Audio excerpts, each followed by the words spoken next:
all of those reasons for not having a color guard are also overcomable. And that's what this course really dives into is, how can you have those without having the added drama, or maybe it is the resources or the education. And so we kind of dive into that throughout the course. But really, and the other thing too is, especially since COVID, and what we've gone through as an organization, as a marching arts, it's so cool to provide this, the same opportunities that you do for your winds or your percussion for members who might need a place to belong. What's the best option? How do you decide what option to use?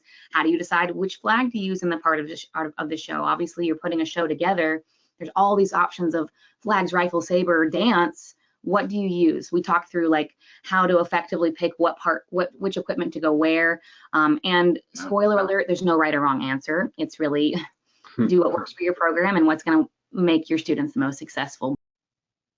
Everybody, it's Tim Hinton, the Beast of the Marching Arts. Thank you for listening to the Marching Roundtable podcast. We're talking about how to start a color guard, something I think is really important and that people need help with. And we have a new course at marchingartseducation.com that is free for anybody to access, that gives them a lot of information about how to start a color guard. The two color guard gurus that helped me create that are here today with me on this podcast. Jessica Slaybaugh is here. Jessica, how are you? I'm doing well. Thank you for asking. Thank you for being here. And Jara Clark is with us. Jara, how are you? I'm fantastic. So I have been finishing up the course, re-editing all these videos that we did really almost a year ago now from the time we're recording this podcast. It took that long, everybody, to get this all put together. Jessica and Jara, you guys were absolutely wonderful. You're great on video. So everybody, if you're thinking about watching this, I guarantee you will love it. They're great at sharing the information in a very friendly, concise way.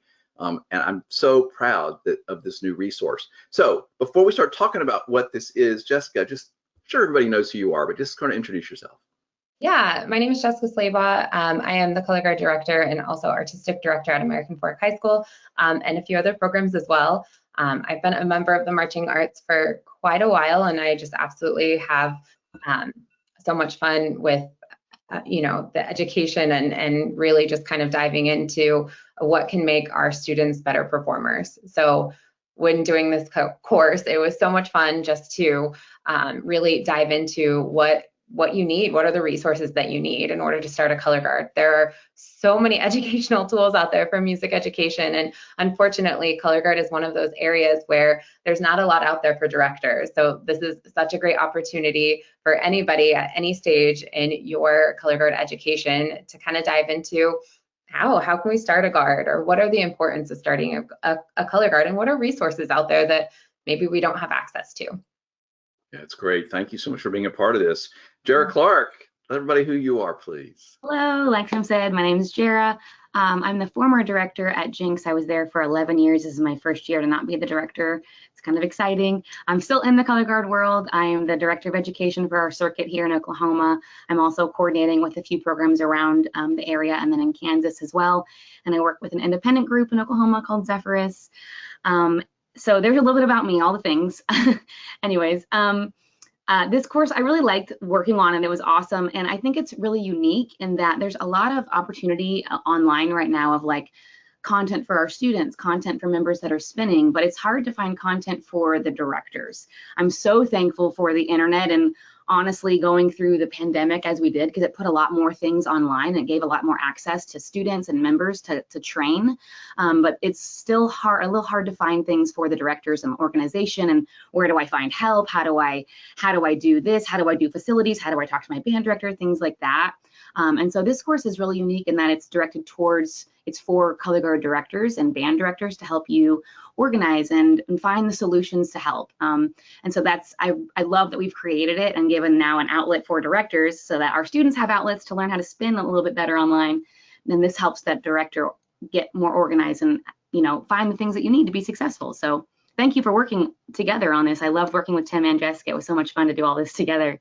Yeah, it was really fun, and it's fun for us to get together today to make this podcast after sort of not being together for a while, after being together so much when we were creating it. And listen, everybody, the reason I was motivated to do this is I work with bands all over the country all the time in all kinds of different capacities. And I've worked with some band directors who don't have a color guard in their program. And you can still have a great show. But when I'm writing a drill for a band that doesn't have a guard, I find myself having to like figure some things out because the guard brings so much to the table. And the other thing that's interesting, Jessica and Jerry, you guys may appreciate this. Some of these directors that don't have a color guard program feel like they have a perfectly good reason for not having one. Like maybe they did and there was a lot of drama, or maybe they did and there were problems it caused, or they just really don't know where to start and they don't feel like they have the resources. So one of the reasons I was excited about creating this was that anybody can create a color guard program if you don't have one. And we wanted to sort of tell you how to do it, how you can do it easily, what are the steps, and then how it's going to really help you, how it can really make your program better. So there are a lot of people out there, or they might also have like a struggling guard program with just a couple people, and they're like, how do I like really recruit and make this happen? So we talk about all of that stuff. And of course, we're going to briefly go over what some of those are today. For example, the first thing we talk about is why should you have a guard and how does it make a show more effective? And Jessica, I know that you are good at talking about this.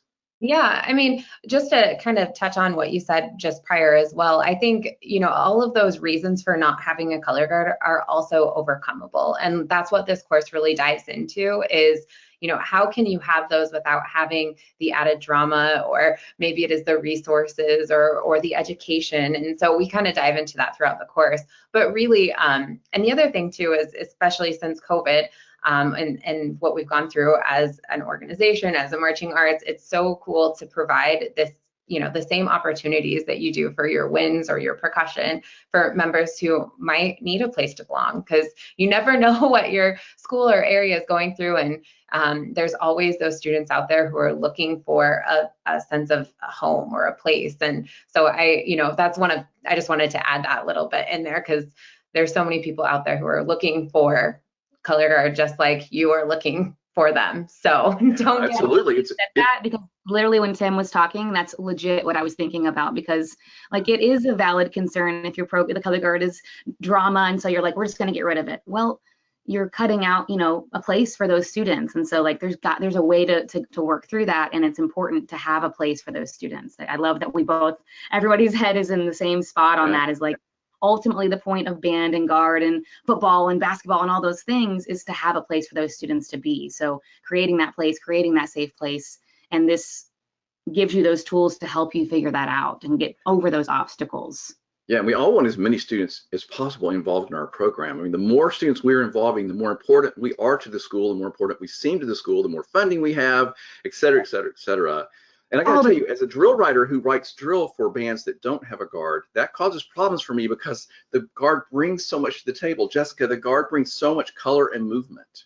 Yeah. And I think, why you should have a color guard is exactly that. I mean, there's so much that the wind players can't bring as far as the visual aspect of the performance. And really, I love the fact that the color guard is really just, they are performing visually what you're hearing in the stadium. So, whether your marching band program is creating a fun halftime show, and that's your goal for the season, or whether they're a competition team, or whether, their goal is to make BOA finals. So whatever that is, your color guard is so incredibly important to not only to, the scores and the numbers and on the sheets, but it's also just important to have a really fun, visually appealing show. And color guard really is that. It is the visual aspect of what you're hearing musically. And you can only do so much with wind players, while they also had the added responsibility of playing music, right? So yeah, I mean, as a drill writer and a visual designer and somebody that creates shows all the time and actually has done some judging, I can tell you, you will probably have a better chance of doing better at contests if you have this element to enhance and elevate your visual show. So Jared, one of the things we talk about is, okay, what are the pieces of equipment that a guard uses? Like, we really have cut this down from the very beginning, like in case you know nothing about it. And we start there, sort of, what does a guard do? What pieces of equipment are they using?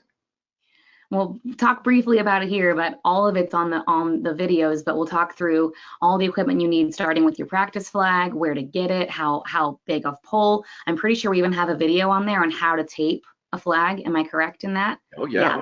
Everything that you need. We talk about swing flags. We talk about the different lengths of rifle options and saber options.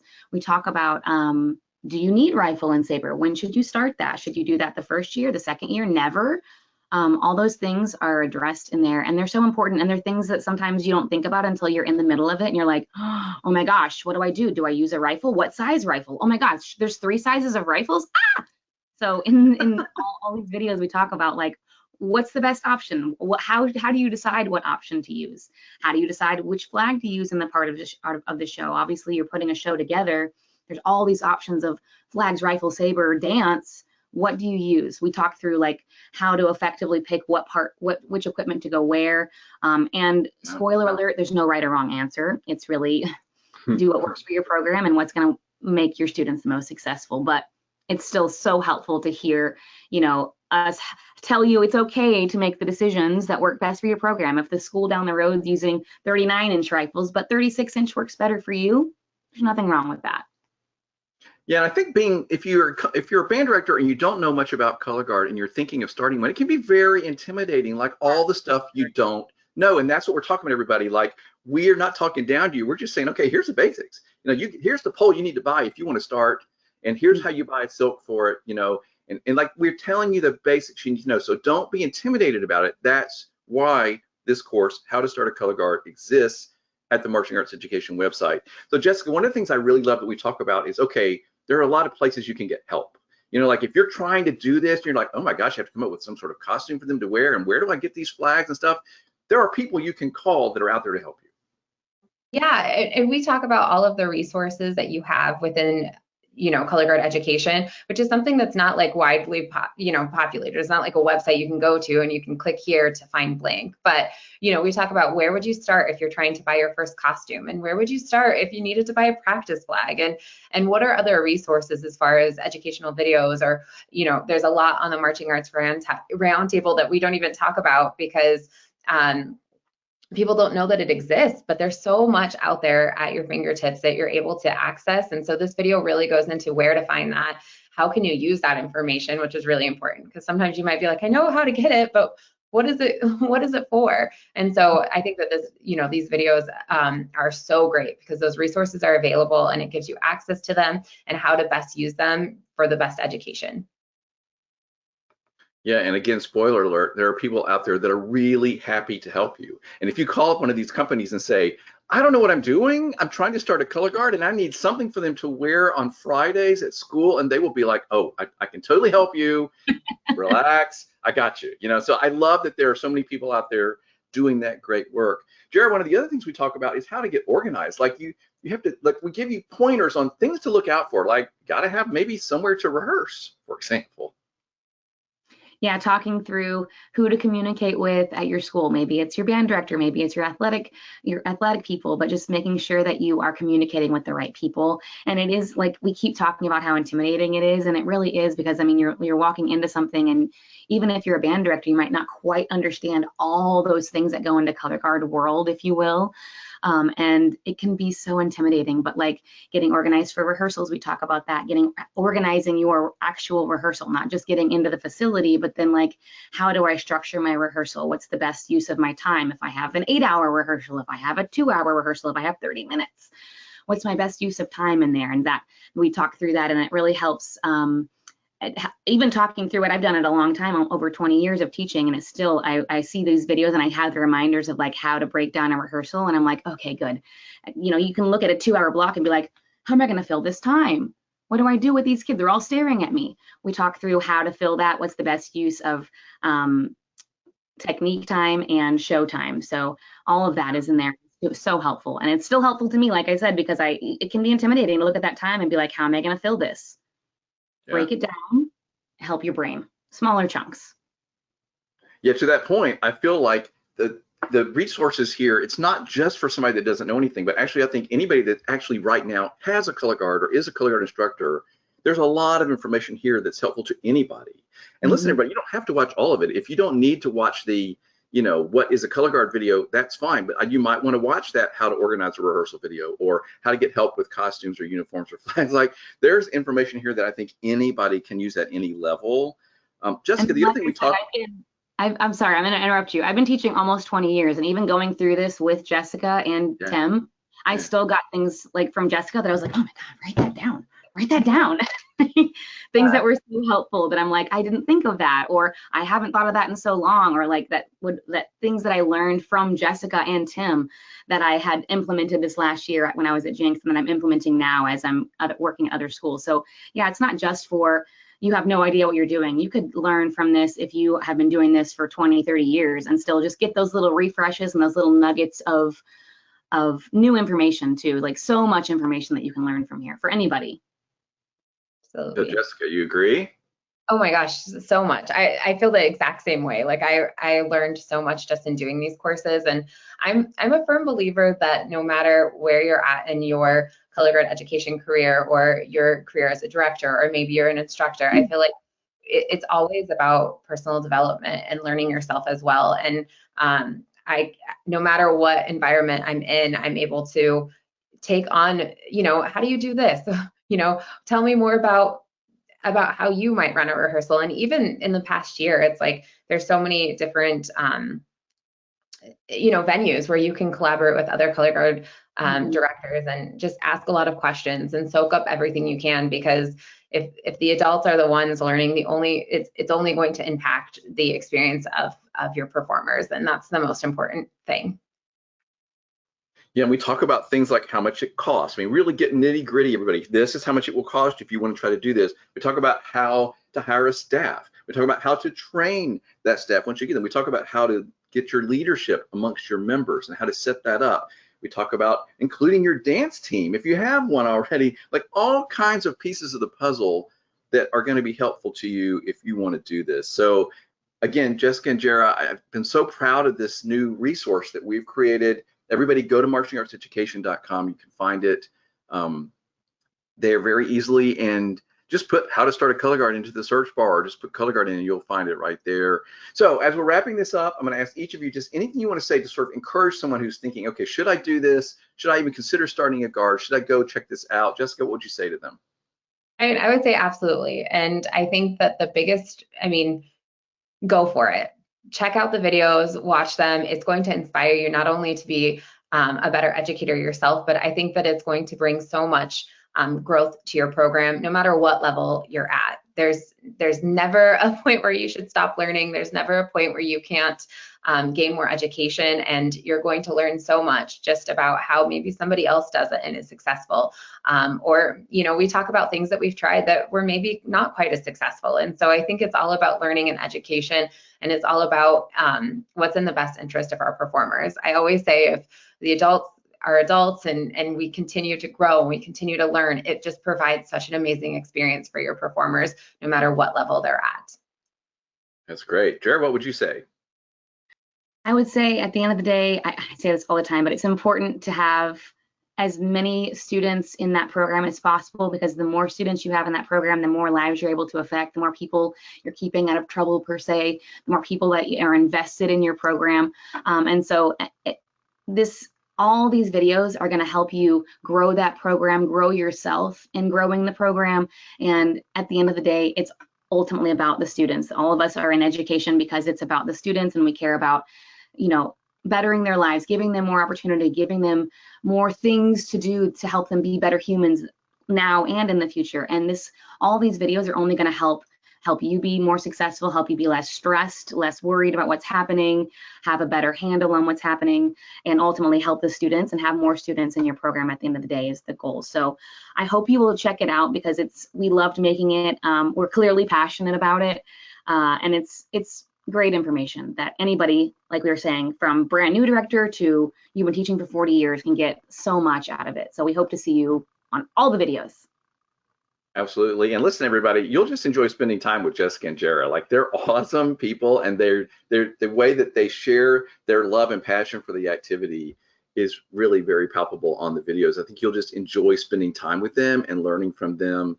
And I hope that you enjoy this. By the way, also at Marching Arts Education, there's not only this new course, How to Start a Color Guard, but there's also all kinds of other webinars and videos and interviews from all kinds of people, drum corps, marching bands at the very highest level. We talk about how to build the culture of your program. We talk about retention, recruiting, the whole thing is all there. So go check that out at marchingartseducation.com. Jessica and Jara, thank you for having this conversation with me today, and thank you so much for your very, very hard work on this new course. Thank you.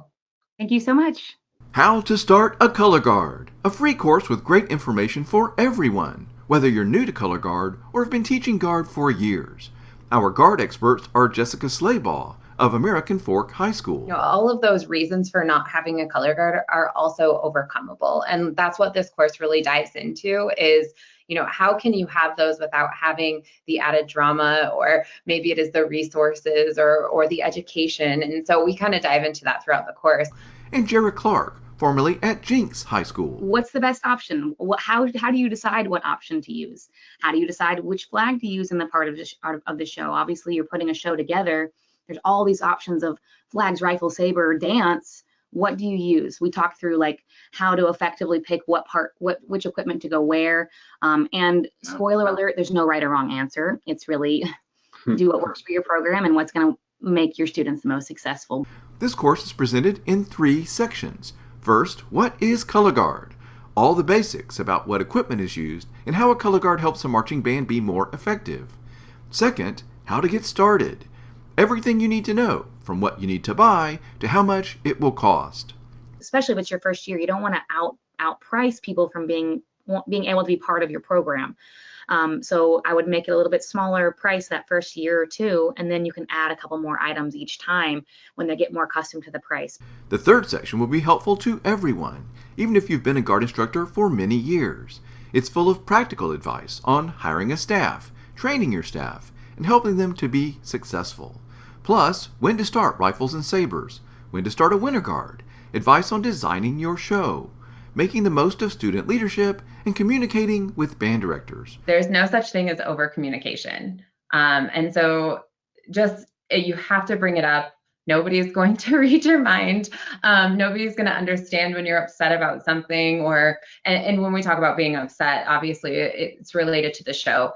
And when we're talking about rehearsal plans, and I always like to talk about like the needs of the show, because a lot of times we make it about ourselves, right? We make it about, I need this or I need that. And it's really important when you kind of phrase it in another way. The show's needs always come first. 22 videos with everything you need to know to get started and be successful.